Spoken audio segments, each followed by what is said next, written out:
Hello, everybody, and welcome to another Author in the Spotlight, which is your chance to meet the authors in our upcoming children's mental health book. Today, I am joined by the lovely Sara Bowater. Hello, Sara. How are you? Hello, Cassie. I'm very well, thank you. How are you? Good.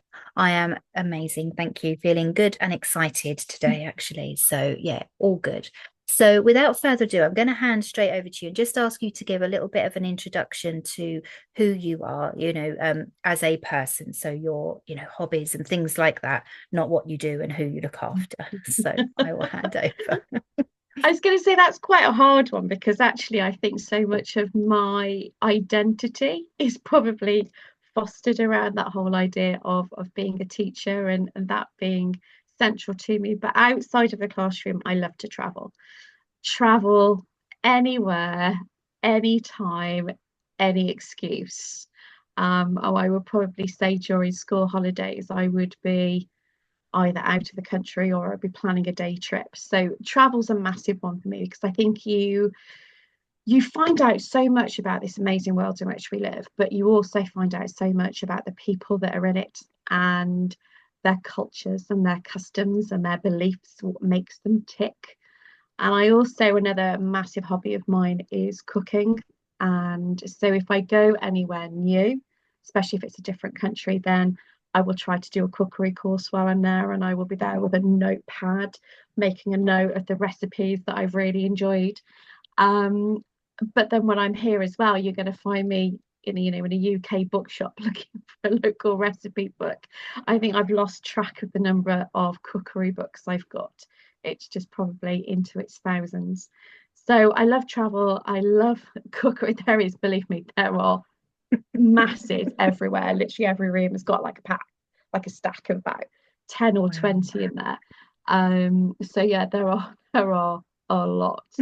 Um, but I think cookery and travel are my two main ones. I also quite like flower arranging. I quite like being creative and kind of seeing what you can produce with a simple bouquet of flowers from the local shop can be quite interesting. What else about me? So I love to travel, love to cook, love to read. And that's why I was so excited about being part of this book collaboration because I think, there's something really lovely about that tactile feeling of a book in front of you. And as a child, being dyslexic, whilst I loved reading, I found it very difficult. But as I became older and I learned and developed my own coping strategies, it was then a case of finding books that really resonated and that I could get lost in. So I really loved historical novels and would spend a lot of time looking at the novels that were written in the Dark Ages. My favourite author being Barbara Erskine, just absolutely love the stuff that she creates. And it just then opened up a whole world of being able to read for pleasure without having to have a dictionary beside me or trying to figure out what a word meant or how I was going to pronounce it. I just fell in love with the images that she created. And it then had just allowed me to kind of get lost and that love of reading was there from there. So that's probably about it about me really. That's amazing, So and I love doing these interviews because I learn more about you as people as well, and it is really lovely. And no, it sounds, and I love a good book as well. So that sounds all amazing. And do you want to share a little bit about the work that you do and like who you help and how you help them? So I'm a teacher by day and I'm an advanced grief recovery specialist by night. And one kind of grew out of the other. I took over a role of being a pastoral leader, head of house, for 100, sorry, no, for 220 11 to 18 year olds about 9 years ago. And a job I thoroughly loved. And it was before COVID, and we could already start to see that there was a mental health crisis starting to develop. And there were four heads of house at the time. Three of us were really new to the role. And we were there kind of going, what do we do? How do we support, these children? At the time, we weren't trained at university on how to support children with mental health. We have all become mental health first aiders as part of our upskilling. And then we started to get these phone calls, and I remember it quite vividly. It was a January, and literally every phone call we took was either to say a parent had died, a grandparent had died, a parent was terminally ill, or a child was facing a divorce of their parental family. And we just sat there going, it was literally like an avalanche. And we knew these children were going to need so much support. And then it pinged into my inbox was this training course for helping children with loss. Right, I'll go on that, see what it's like, and let's see where we go from there. And after completing the course, I realised it was the tip of the iceberg. And I then went on to become a grief recovery specialist, then completed more training to become an advanced grief recovery specialist, and then became on a bit of a mission to turn my school into a grief-friendly environment, which we have done, which I'm really pleased with. But then it was then a case of suddenly realising that I couldn't be an oasis in the middle of this desert. I needed to share the knowledge, and I needed to make sure that other people were aware of the support that's out there for their children. So I've started to train teachers in the local area. There's a number that have been trained. I was asked by the Grief Recovery Institute to work on their online version of the Helping Children with Loss program during COVID, and obviously that's where I met you, Cassie, as I took you through that training. So I now offer that training to parents, teachers, any adult whatsoever that has any contact with a child. I offer that Helping Children with Loss program, which is, gives you a really good basic understanding of what to say, what not to say, what to do, what not to do, and be able to support a child going through a loss. And as I mentioned in my chapter in the book, loss isn't just about death. It's about anything where we have a change in a regular pattern of behavior, where that change will create those feelings of loss, those feelings of grief. And at that point, the child needs to be supported and helped so that they've got a nice way out and to recover from that loss that they faced. I also do an awful lot of one-to-one support, so with adults, over kind of people over the age of 18 that have gone through a loss event. I typically find people that are drawn to me are people that have gone through a relationship breakup, and that they're needing to deal with the grief that's been left behind, but also those where a parent, especially a mother, has died. Those seem to be the people that are attracted to the stuff that I do. And it's great. I really love being able to see those eureka moments that people have where they suddenly unlock or discover where that grief is trapped, and they can then deliver that communication and move forward, and not be defined by the grief that they're carrying with them. So I find it very rewarding, and I feel quite humble that somebody allows me to hold their hand and help them through some of the toughest days of their life, really. Yeah, it's amazing. And the work that you do, it's yeah, I don't think it's recognized enough. As you said, it's not just about the death of somebody. There is so much, and your So course to introduce you to introduce you to with children, and that, bereavement, something that always stands out in the course when we done it was that you mentioned, like, even the loss of a toy, like, yeah, can yeah, cause that feeling, because it's that safety that they've lost. And that very, always reminds me that there's no, it's no comparison, because they still feel that loss, and that, there's loads of information in there, obviously. yeah. So I would highly recommend as well. It does open your eyes to a whole new um perspective and outlook on things. So it's so Yeah, valuable. very much. And as I said in the chapter, isn't it? It's that whole idea that suddenly you can start to look at a child's behaviour and actually start to dig a little bit deeper. Why are they presenting the way they are? And in Mm, so many cases, it's because of a loss event, and a yeah. loss event that may not seem important to us, but actually is, absolutely heartbreaking and ground shattering for them. As you said, a loss of a toy, loss of a pet, moving classrooms, moving house, all things that, when we think about moving classrooms and moving classes and we go up, each year group, we think it's a really happy event, but actually for some children, they lose that support network, they lose the security, they lose the trust. There's that sense of unease and anxiety.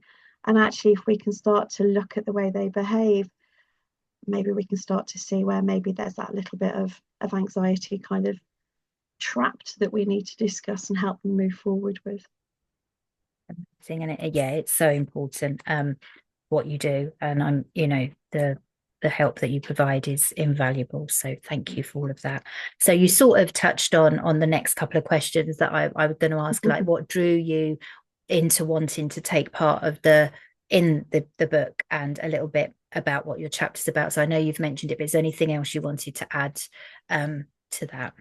I think, any time we can get the word out about grief, I think is a great thing, because I really do think we need to kind of change the narrative. Because actually, we don't tell somebody to stop being happy, but we have so many messages within society that do tell us to stop being sad.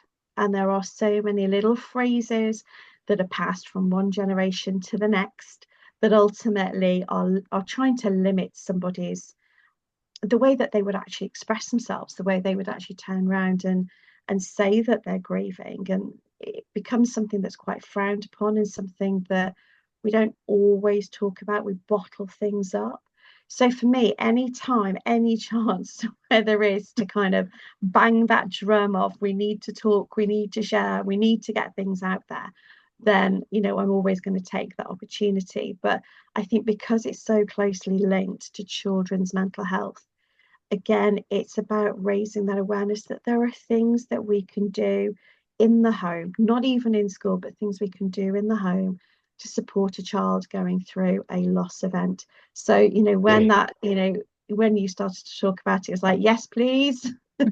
That would be fabulous. So my chapter is all about, it's an introduction really, in terms of how to help a child or children through loss events. I start to talk about some of the myths that are there. I start to talk about some of the way they will behave and what to look out for with that, but also give some practical suggestions on how to support a child through a loss event. So hopefully a parent or an adult or a grandparent or a family member doesn't feel that they're on their own. There are people around who can help and who can support. And actually, there are some practical suggestions of advice to sort of help them know that they're pointing them in the right direction, I think.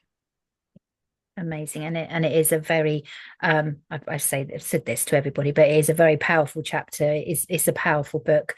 And it has got, the way that every author's put in practical steps to try and help you. It's not just this is this is here. It's literally practical ways, and hopefully opening people's eyes to, as you said, realizing that it may be something to do with, something that we perceive as not important or silly, or but in fact it's much more than that. So And thank you. it could be something that's happened years ago, that you Yeah. sit there and you think, actually, really, is that really at the nub of everything? And yes, it could be. It could be, something that's happened years ago that a child's never had the chance to be able to say goodbye to, and they're holding on to that. So I think it's just about raising that awareness, I think, is really important. And I think it's a great medium for people to start to see there's so much wealth of experience out there. I mean, the other chapters, you're right, they are incredibly powerful as well when you read through those and you see the support that's being offered. I think it's going to be a fantastic book.